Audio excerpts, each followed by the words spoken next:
ఆంగీరసుడు ధనలోభునకు చేసిన తత్వోపదేశము. ఓ మునిశ్రేష్ఠులారా, ఓ ధనలోభి, నీకు కలిగిన సంశయంబులకు సమాధానము చెప్పుచున్నాను వినుము. కర్మ వలన ఆత్మకు దేహధారణము సంభవించుచున్నది. కావున శరీరోత్పత్తికి కర్మ కారణమగుచున్నది.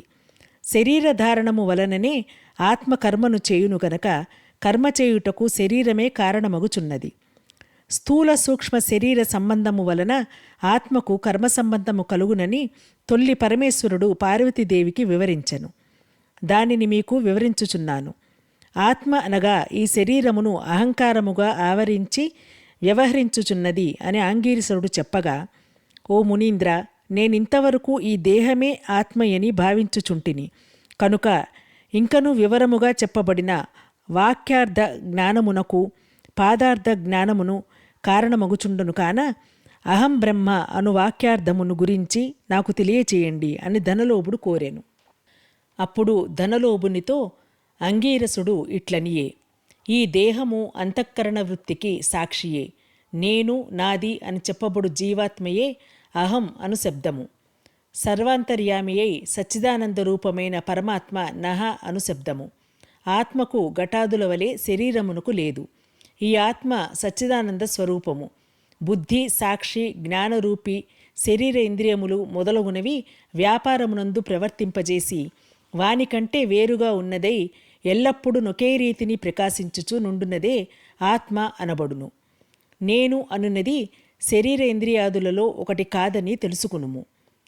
ఈ దేహేంద్రియాదులనన్నింటినీ ఏది ప్రకాశింపజేయునో అదియే నేను అని నిశ్చయము. అందుచేత అస్థిరముగులగు శరీరేంద్రియాదులు కూడా నామరూపంబుతో నుండి నశించునవియేగాక ఇట్టి దేహమునకు జాగ్రస్వప్న సుషుప్త అవస్థలు స్థూల సూక్ష్మాకార శరీరములను మూడింటియందును నేను, నాది అని వ్యవహరించేదే ఆత్మయని గ్రహించుకునుము.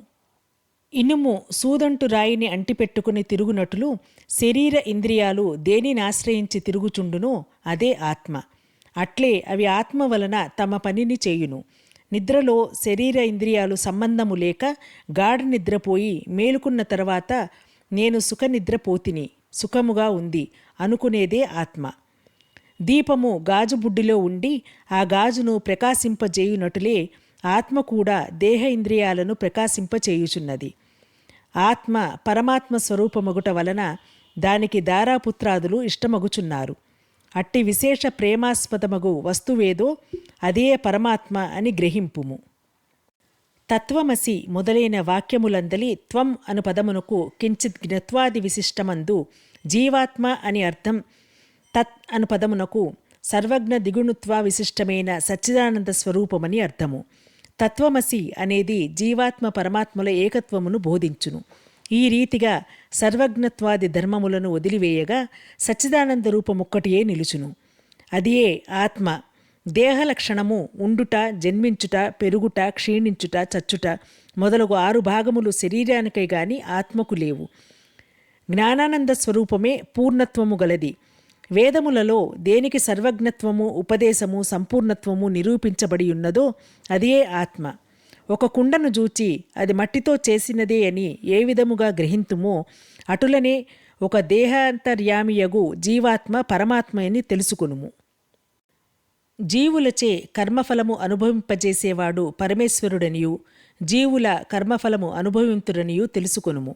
అందువలన మానవుడు గుణసంపత్తు గలవాడై గురుశుశ్రూషనొనర్చి సంసార సంబంధమగు ఆశలన్నీ విడిచి విముక్తి నొందవలేను. మంచి పనులు తలచిన చిత్తశుద్ధియు దానివలన భక్తి, జ్ఞాన, వైరాగ్యములు కలిగి ముక్తి పొందును. అందువలన సత్కర్మానుష్ఠానము చేయవలేను. మంచి పనులు చేసిన గాని ముక్తి లభించును. ఈ వీడియో మీకు నచ్చినట్లయితే లైక్ చేయండి, షేర్ చేయండి, మా ఛానల్ని సబ్స్క్రైబ్ చేయండి.